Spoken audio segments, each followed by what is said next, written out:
O tema do encontro de pais de hoje é sexo na adolescência.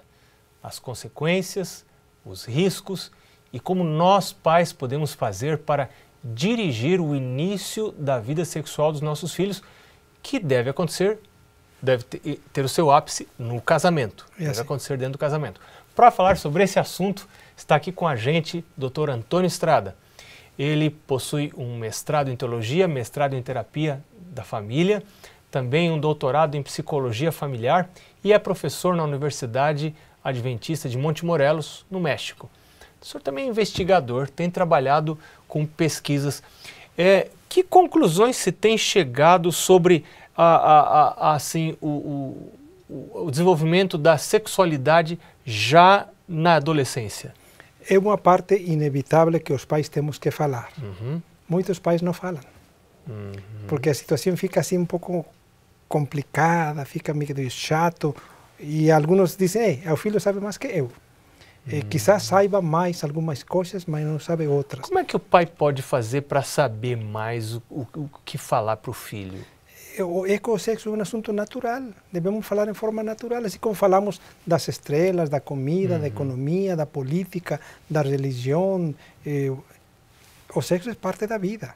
E não temos que fazê-lo como algo diferente ou especial. Tem pais que não deixam os filhos olhar o cruzamento de um cachorro com uma cadela, um galo, uma galinha. Eu me lembro que meu pai chamava a gente para ver. Vem cá ver, filho, olha lá, o cachorro está colocando sementinha na cachorrinha, vai ter filhotinho, olha lá que coisa bonita. Então, é que o sexo é parte da vida. Parte da vida. E quando os pais fazemos que o sexo é uma coisa esquisita, diferente, o filho vai ficar com uma curiosidade morbosa. Então, nós temos que falar, em cada faixa etária temos que falar da sexualidade. E quando chega na adolescência também temos que falar e dizer-lhe, filho, você vai sentir um desejo muito interessante na sua vida, e começar a explicar a fase biológica e a fase emocional da sexualidade. E saber que já na adolescência eles estão prontos para poder ter um despertar sexual importante na sua vida. Temos que falar e temos que dizer os privilégios e os riscos. Por que o envolvimento sexual na adolescência é hoje muito maior do que era mais Porque antigamente? existe, primeiro, uma liberdade sexual ilimitada. Segundo, porque os pais não falamos. Hoje, a mídia é a principal forma de que os filhos sejam ensinados ou informados da sexualidade. É a mídia. Estão mais tempo na mídia, incluindo a telinha, a televisão, a internet e as redes sociais. Depois a escola, a último a família, penúltimo a família, o último a igreja. Quando nós fazemos, quantas horas passam mais ou menos? Bom, vai depender do país, mas geralmente um menino vai dedicar 1.800 horas ao ano na escola e mais de 3.000 horas na televisão, na internet e nas redes sociais. Que então, coisa. Quem está influindo mais? A internet e a televisão. Depois, a escola. Depois, a família. E mais ou menos, a meninada vai usar uns 270 horas por ano na igreja. Que coisa. Agora, compara 270 horas contra 2.000 ou contra 1.600 na escola. Quem está influindo mais? Agora, se o sexo é uma coisa tão deliciosa, e de fato é muito delicioso, porque Deus a criou. Deus criou para ser assim, por que Deus que me criou com desejo sexual proíbe que eu tenha, que eu desfrute dessa minha sexualidade antes do casamento? Bom, precisamente, porque se eu desfruto da forma que eu não devo desfrutar, vai atrapalhar a minha vida, vai estragar o sonho, os planos da vida. E Deus sabe que cada coisa tem seu tempo.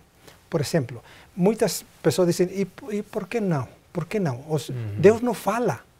Por que não? Deus não fala o porquê. Porque espera que nossos pais, os pais, usemos também a inteligência. O raciocínio. Exemplo, uma menina que se envolve sexualmente, quanto mais faça o sexo, com mais parceiros, e quanto mais cedo na vida, mais risco tem de desenvolver câncer cérvico-uterino. Olha só. Quanto mais parceiros e mais cedo na vida, e mais frequência o faça, o risco é bem maior, em forma exponencial. Se uma menina se envolveu com 2 parceiros, há risco. Se se envolveu com 4 ou 5, o risco é exponencial. E se o faz é mais frequente. Então, por isso Deus fala, oi meu filho, você vai desfrutar a vida toda. Se você se casar, vamos a colocar nos 25 anos de idade e vai decidir ter sexo a partir de ali, nossa, vai ter 50, 60 anos para fazer o sexo. Então, por que? Se vai ter uma vida longa. Agora, esse é um problema que podem ter as meninas. Esse é só um deles, Só um. Deste se vão derivar outros problemas, uma gravidez, um aborto. A gravidez é possível que vai interromper os estudos. Muitas delas interrompem os estudos toda a vida. Afeta a família dos pais. Os filhos vão ser pobres. Eu li uma pesquisa muito interessante dizendo que 80% dos meninos que engravidam uma menina não se casam com ela. Exato. Não se casam. Agora, e aí essa criança vai crescer sem pai. Sem pai. Já falamos dos perigos de vir sem pai. Vai ficar pobre. Então vai ter mais dificuldades para enfrentar a vida. Por isso Deus nos fala, oi meu filho, não faça, espere um momento oportuno com a pessoa oportuna por seu bem. E o bem porque vai ser durante 50, 60 anos. Para que estragar uma vida só por se apressurar? Claro, e para o menino que não tem o risco da gravidez? Quais são os riscos para ele? Enfermidades de transmissão sexual. E também se tem descoberto que os meninos que praticam o sexo com muita frequência, com muitos parceiras, eles correm o risco de desenvolver um problema de disfunção eréctil. Muitas pessoas aí nos 30, 40 anos têm dificuldades na ereção. E uma das razões, não é a única, é haver se envolvido muito cedo e muito frequente e com muitas parceiras na vida. Outro risco, além de disfunção eréctil, a ejaculação prematura, que isso vai afetar o relacionamento. Então, por isso Deus foi muito sábio. Aguarde, meu filho, espere, moça, porque você vai desfrutar então, sem nenhuma restrição, vai desfrutar a sexualidade a vida toda. E também tem aquele efeito que eu chamo do efeito da fita durex. Que a ocitocina é aquele hormônio que é liberado durante a relação sexual, que é o hormônio que une o casal. É assim. Mas quando une e desune muitas vezes, é como uma fita durex que você, daqui a pouco, não está colando mais. Então você vê gente hoje, por que o divórcio aumentou tanto? Essa promiscuidade, esse padrão promíscuo na adolescência. Você tem tanta novidade na sua vida sexual que depois a vida sexual com uma só pessoa se torna enfadonha. Quem que aguenta ficar com uma pessoa só se na adolescência teve tanta novidade assim? E eu me lembro, viajando da Nova York para o México, iba com o parceiro ali lá e começou a perguntar, e aí, você está casado? Sim, estou casado. Quanto tempo? 18 anos. E perguntou, com a mesma mulher? Sim. A mesma mulher, 18 anos. Ele não achava que podia dar certo. Não achava. Por quê? Porque eles acham que é chato estar casado só com uma pessoa a vida toda. Fazer sexo com uma só pessoa, acham que é chato. Não é. Agora, quando a pessoa, como é o plano de Deus, se casa virgem, aquela sensação toda, esses hormônios correndo no sangue, essa ligação emocional e até física que se forma entre essas duas pessoas, é algo para toda a vida. Sim. Agora, outro perigo da sexualidade antes do casamento. As pessoas que têm se envolvido sexualmente antes do matrimônio têm muito risco de ser infiéis após o casado. Muita infidelidade no casamento está relacionada com a relação sexual antes do casamento. E aí, quem vai querer ser traído, né? Então, esse padrão de troca de parceiros, ele não muda com o casamento. Não muda. O cérebro se habituou a esse tipo de atitude. E qual vai ser a desvantagem de divórcio? São filhos que muitas vezes estão aí em jogo, né? Você acaba chegando ao final da vida sem ter desenvolvido a possibilidade de aprofundar a relação com uma pessoa. E alguns vão terminar a vida sozinhos, sem ter alguém com quem partilhar um prato de sopa. Quizá não sozinhos, mas mudanças frequentes de parceiro e ali fica um vazio grande na vida, essa sensação de aí. De frustração, de não poder ter o que sentido tem na vida? O que sentido tem na vida? Se ninguém me ama, se ninguém fica comigo para toda a vida, se todo mundo me tem usado, ou tem usado as pessoas, o que sentido tem na vida? Deus foi muito sábio a dizer para as pessoas solteiras, aguardar até o casamento. E dizer às pessoas casadas, seja fiel a seu cônjuge. Agora, como que os pais podem instilar, colocar dentro da mente dos filhos estes valores? Isso não começa na adolescência? Não. O primeiro passo é que os meninos saibam que o pai é fiel a sua mãe e que a mãe é fiel a seu pai. Não tem olhos para ninguém. Ela está no centro do coração dele e ele no centro do coração dela.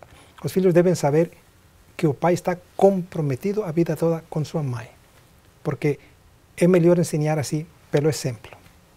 Depois, um bate-papo. Ali nós temos que ter um bate-papo com nossos filhos, temos que ter um bate-papo com nossas filhas, porque a sociedade, as mídias falam muitas coisas da sexualidade, que não sempre é harmonia com os princípios do Evangelho. E também o senhor me lembrou de uma coisa, nós devemos ajudar os filhos a estabelecer padrões seguros de namoro, né? Por exemplo, eu conheci um pastor amigo meu, lá nos Estados Unidos, que ele dizia para a filha que ao chegar em casa com o namorado, se não tiver ninguém em casa, e falou com os dois, vocês esperem até que a gente chegue. Eu me lembro, nós estávamos chegando da igreja, estava o carro parado, disse, quem que está lá? Né, minha filha e o namorado, eles estão esperando, estava frio, inverno, estão esperando fora de casa com o motor ligado, esperando que a gente chegue, eles não vão entrar em casa sozinhos. Isso, padrões seguros. Exatamente. Você põe a cerca para cá e se você não tiver cerca... Nós temos que ensinar-lhes que eles desenvolvam uma filosofia de como devem namorar, quais são os limites no contato físico. Porque se eles não falam, o corpo vai falar.